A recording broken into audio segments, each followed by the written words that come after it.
యేసు నేనే మార్గమును సత్యమును జీవమునై ఉన్నాను అంటున్నాడు మన గొప్ప దేవుడు మన తండ్రి యేసు ప్రభు వారు యేసయ్య గారు. ఎందుకంటే యేసు నేనే మార్గమును సత్యమును జీవమునై ఉన్నాను. మార్గం దేనికి అనుకోవచ్చు, సత్యం దేనికి అనుకోవచ్చు, జీవం దేనికి అనుకోవచ్చు. నువ్వు మార్గం ఎక్కడికి ఉంది? నేనే మార్గం, పరలోక రాజ్యానికి స్వర్గానికి చేరే మార్గం దేవుడే ఉన్నాడు. నువ్వు దేవుడిని తెలుసుకోకుండా చచ్చిపోతూ వచ్చినట్లయితే నీ ఆత్మ సంపూర్తిగా కఠినాత్మైన స్థితిలో సంపూర్తిగా నరకానికి అప్పచెప్పబడతావు. ఆ యొక్క పండ్లు కొరకడము, ఏడుపు పండ్లు కొరకడము, నరకంలో కాలిపోతావు.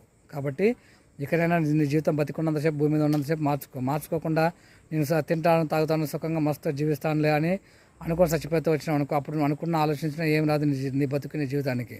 సత్యము అంటే నువ్వు సత్యం గురించి జీవించాలి. ఎప్పుడు అబద్ధము, మోసము, వాళ్ళని మోసం చేద్దాం, వీళ్ళని మోసం చేద్దాం, ఎవరిని మోసం చేద్దాం, ఎప్పుడు మోసం చేద్దామని నీ జీవితం నువ్వు అనుకుంటూ వచ్చినట్లయితే దేవుడు నేను సంపూర్తిగా సత్యం లేకుండా సంపూర్తిగా నేను నాశనం చేసే స్థితిలో నీవు దిగజారిపోతావు, పారిపోతావు, మారిపోతావు, అటువంటి స్థితిలో అయిపోతావు. కానీ జీవమునై ఉన్నాను.